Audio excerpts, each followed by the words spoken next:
is 11th chemistry. The topic is properties of hydrogen. We call it dihydrogen also. First, let us see physical properties. We know it is colorless, odorless,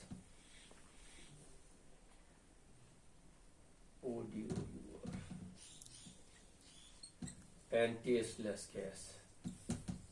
There is no odor, there is no color, there is no taste of it. It is highly soluble in water.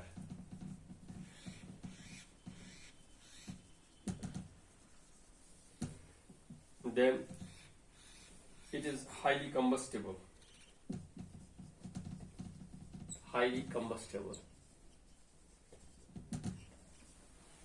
So it needs to be handled with care, otherwise it will cause an explosion by catching fire.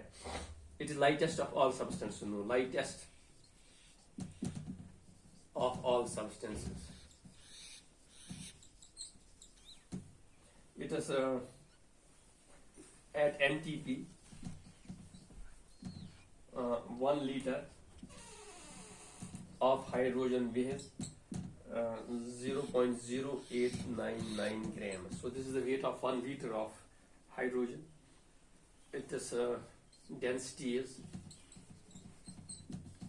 1/4 of the air. Density of air.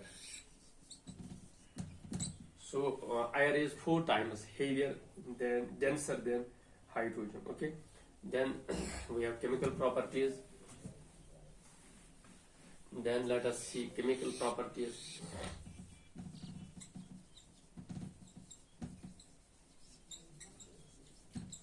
In chemical properties, we have first action with metals.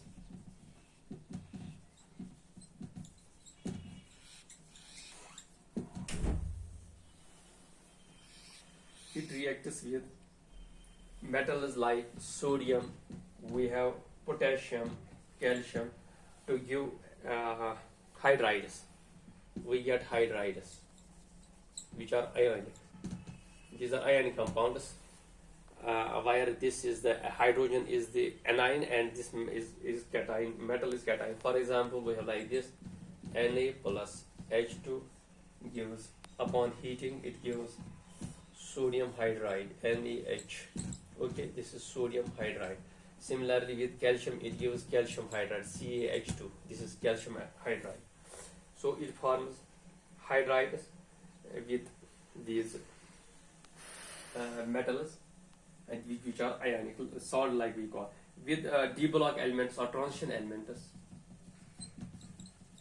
With transition elements, which are d block elements, it gives interstitial hydrides. Interstitial hydrides. What are interstitial hydrides? These hydrogen molecules occupy interstices. We have this is like this. These are the d block elements. Their atoms. So hydrogen molecules occupy these vacancies in these, and these are called interstitial hydrides. This absorption of gas by metal is called this occlusion. OCCLUSION. This is called occlusion, absorption of gas by metal. So d block elements occlude these molecules of hydrogen to form interstitial hydrides. Then we have second is with non-metals. A reaction with non-metals.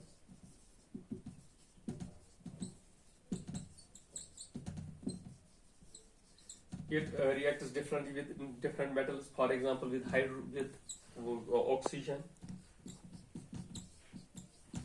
the conditions are it is 970 Kelvin temperature, or electric discharge. Electric discharge, we get what we get? Water. Okay, with electric discharge between hydrogen and oxygen, we get water. Similarly, with nitrogen, we get HNO3, NH3. We get NH3. Okay, this is ammonia. This is Haber's process. Haber's process uses this reaction between hydrogen and nitrogen to get ammonia. Here, these are basically both exothermic reactions. Here, we need catalyst iron and molybdenum. Okay, and the temperature is 673 Kelvin and 200 atmospheres is the conditions repeated, but it's exothermic. A lot of energy is released. Similarly, with halogens, it gives halogens. It forms acids. For example, with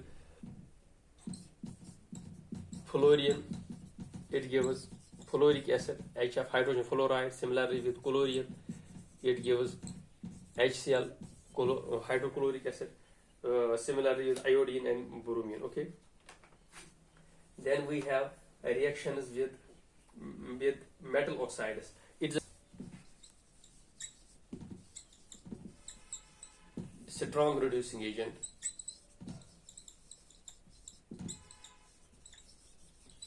It's a strong reducing agent. For example, we have copper oxide plus H2 gives copper plus H2O. This is solid, this is gas, this is solid, this is liquid. Okay, so it reduces copper oxide to copper. Similarly, zinc oxide to zinc.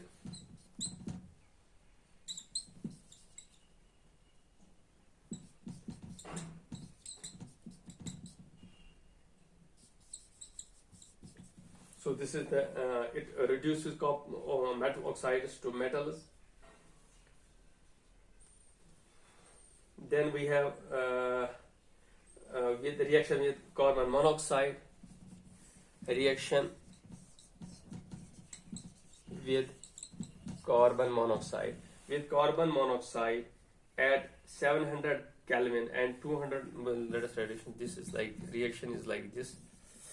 It is 700 Kelvin, and we have 200 atmospheres pressure. These are reaction conditions. Okay, and we have zinc oxide and chromium oxide. These are catalysts. We get CH3OH. This is methyl alcohol or methanol. So we produce methanol from carbon monoxide and hydrogen under these specific conditions, and this is a property of this hydrogen with unsaturated hydrocarbons. Unsaturated hydrocarbons.